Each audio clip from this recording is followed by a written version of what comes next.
You just wrote a massive check to the IRS, and the person who is supposed to be protecting your money is suddenly unreachable until next year. So over the next few minutes, I'm going to map out the exact 12-month blueprint that we use with our high net worth clients. We're going to cover everything from setting up that foundation in Q1 to executing high-level tax loss harvesting in December.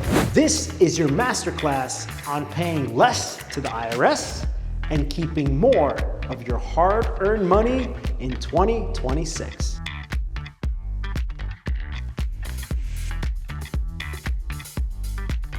Welcome to Tax Shmaxes. If you're new to this channel, I'm Edward Nisanov, President and CEO of Nisanov Tax Group.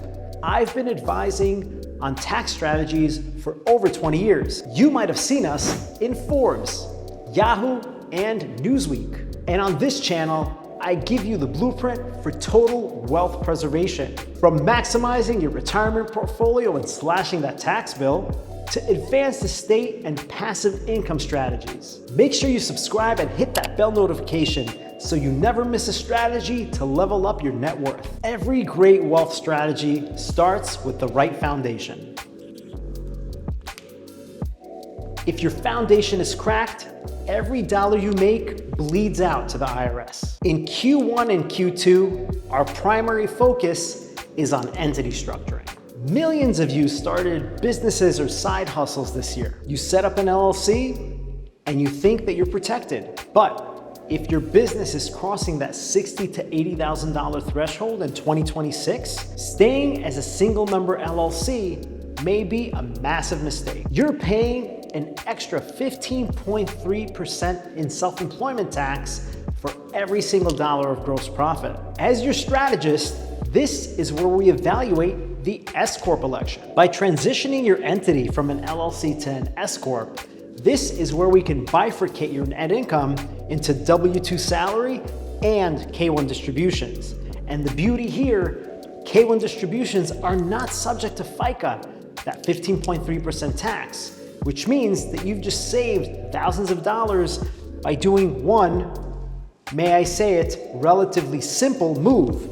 And again, it's not all about simplicity, it's just knowing when it's time to pull that trigger on that S corporation. And by doing so, you're essentially wiping out that self-employment tax on your distribution entirely, saving you thousands of dollars in the first half of the year alone. Now we hit Q3, we have a better understanding of how the business is doing, and this is when we start concentrating on optimization.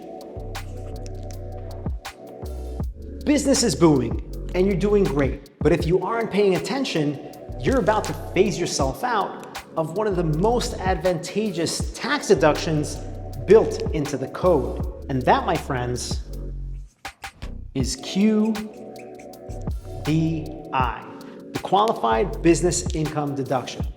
This gives you a magical 20% deduction of your net income that comes in through either a Schedule C, so that single member LLC, or your S corporation that you're converting into earlier this year. So what you're essentially doing is wiping off 20% of your net income that's flowing through to you from tax completely. However, there's certain rules and criteria that you need to meet in order to be eligible for that special 20% write-off. But there are strict income thresholds. If you make too much money in specific service businesses, such as consultants, healthcare professionals, attorneys, and that's right, tax and accounting professionals, you're not eligible to take that 20% deduction. There are other things that we do with clients where we bifurcate businesses. That's outside of the scope of this video. Check out my video on that. So in Q3, wealth strategists look at your income trajectory and see where you're going to make sure that we implement the right deductions to bring your income down to the threshold that will qualify you for that 20% QBI.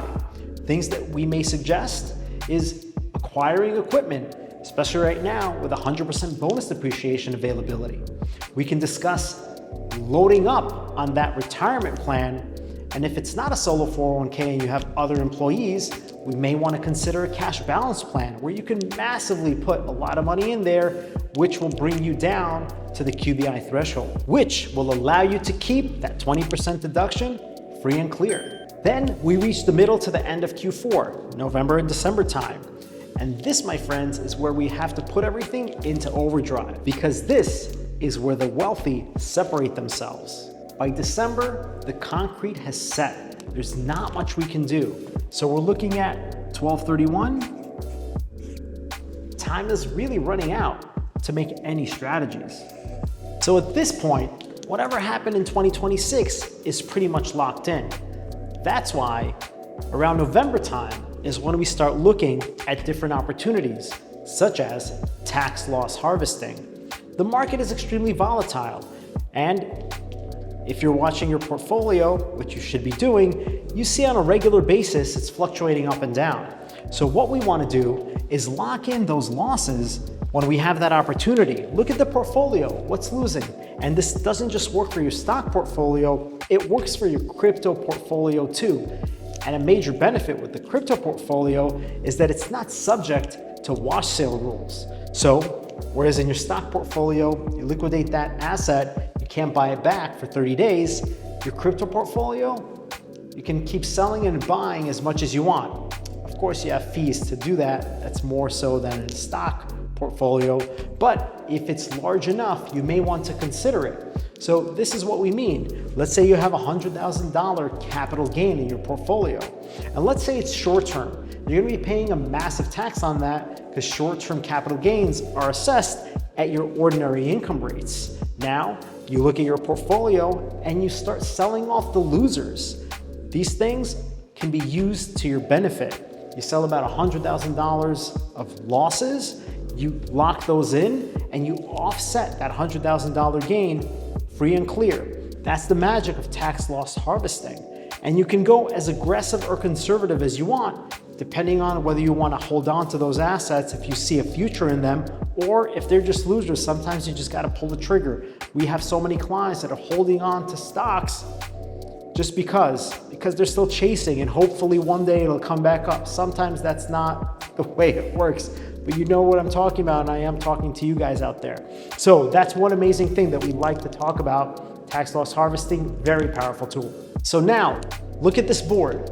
This is a 12-month wealth blueprint that you can use today. We're still pretty early in the year. We're only in Q2. If your CPA isn't having conversations about this with you just like that, that means they're historians if you're talking to them come April. What you really need to do is connect yourself with a tax strategist that monitors your activity, your wealth, gives you ideas and suggestions throughout the year, not just once a year, because that is how you actually create wealth in 2026 and beyond. To build real generational wealth, you need an architect that can help you implement this in your wealth picture. You have to stop waiting for tax season to have this conversation. And if you're a business owner, a real estate investor, or a high income earner, this has to happen on a regular basis. And if it's not happening, it's time for you to upgrade your team. Click the link in the description below to book a complimentary tax strategy session with Nisanoff Tax Group. We will review your current setup, find leaks where you are overpaying, and create a customized blueprint just like this one, tailored specifically for your 2026 goals. If you found this video valuable, drop a comment below and let me know which quarter of the year is your biggest blind spot. And I'll tailor a video just to address that question and some pointers on what you can do. Now, check out these wealth preservation strategies next. Click now.